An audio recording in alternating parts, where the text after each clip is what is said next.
Honorable Speaker, sir, with your permission, I introduce the Union Territories Law Amendment Bill 2024.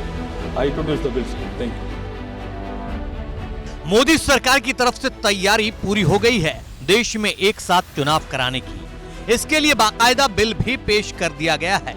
संसद के शीतकालीन सत्र में मंगलवार को केंद्रीय मंत्री अर्जुन राम मेघवाल ने लोकसभा के पटल पर एक देश एक चुनाव के लिए 129वां संविधान संशोधन बिल पेश किया। प्रस्तावित करने की अनुमति प्रदान की जाए। जो सदस्य इसके पक्ष में हाँ कहें, जो सदस्य विरोध में ना कहें। मेरे विचार में निर्णय हाँ वालों के पक्ष में, हाँ वालों के पक्ष में मंत्री जो विधेयक को प्रस्तावित करें। Honorable Speaker, sir, with your permission, I introduce the Union Territories Law Amendment Bill 2024. I introduce the bill, sir. विपक्ष का कहना है कि बिल भले ही पेश हो गया लेकिन पास नहीं हो सकता क्योंकि 2/3 बहुमत सरकार के पक्ष में नहीं है। सरकार का यह कदम संवैधानिक रूप से कमजोर है और इसे जन समर्थन हासिल नहीं है। खैर, इन सब के बीच अखिलेश यादव ने 2 पन्नों की चिट्ठी में one nation one election bill को लेकर सिलसिलेवार तरीके से सब कुछ समझाया है। समाजवादी पार्टी के मुखिया अखिलेश यादव ने इसे लोकतंत्र के खिलाफ बताते हुए कहा है कि लोकतांत्रिक संदर्भों में एक शब्द ही अलोकतांत्रिक है। वन नेशन वन इलेक्शन पर बात करते हुए अखिलेश यादव ने सोशल मीडिया का सहारा लेते हुए अपनी राय जाहिर की है। अखिलेश यादव ने देश के लोगों और पत्रकारों से अपील करते हुए कहा है कि एक देश एक चुनाव के संदर्भ में जन जागरण के लिए आपसे कुछ जरूरी बातें साझा कर रहा हूं। इन सभी बिंदुओं को ध्यान से पढ़िएगा क्योंकि इनका बहुत गहरा संबंध हमारे देश, प्रदेश, समाज, परिवार और हर एक व्यक्ति के वर्तमान और भविष्य से है।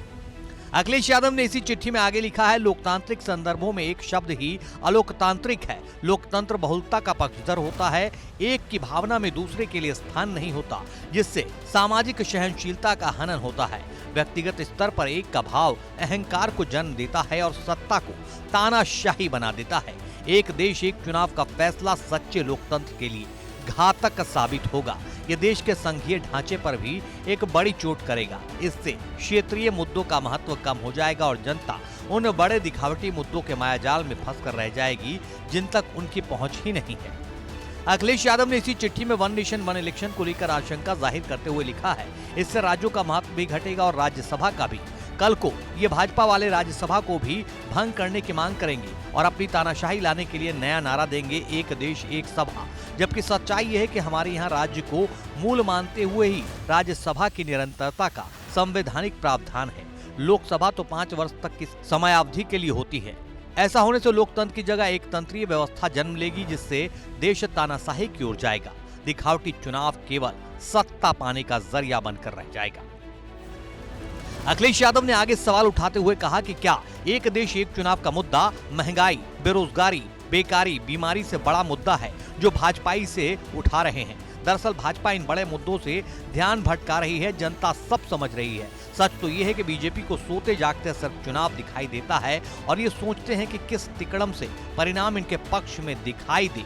ये हर बार जुगाड़ से चुनाव जीतते हैं, इसलिए चाहते हैं एक साथ जुगाड़ करें और सत्ता में बने रहें। एसपी मुखिया ने कहा कि भाजपा जब बीच में किसी राज्य की चयनित सरकार गिरवाएगी तो क्या पूरे देश के चुनाव फिर से होंगे? किसी राज्य में राष्ट्रपति शासन लागू होने पर क्या जनता की चुनी सरकार को वापस आने के लिए अगले आम चुनाव का इंतजार करना पड़ेगा या फिर पूरे देश में फिर से चुनाव होगा? सोशल मीडिया पोस्ट के आखिरी हिस्से में अखिलेश यादव ने कहा है कि आशा है कि देश प्रदेश की जागरूक जनता, पत्रकार बंधु और लोकतंत्र के पक्षधर सभी दलों के कार्यकर्ता, पदाधिकारी व नेतागण ये बातें स्थानीय स्तर पर अपनी अपनी भाषा बोली में हर गांव, गली, मोहल्लों में जाकर आम जनता को बताएंगे और उन्हें समझाएंगे कि एक देश एक चुनाव किस तरह पहले तानाशाही को जन्म देगा और फिर उनके हक और अधिकार को मारेगा, आरक्षण को खत्म करेगा और फिर एक दिन संविधान को भी और आखिर में चुनाव को भी।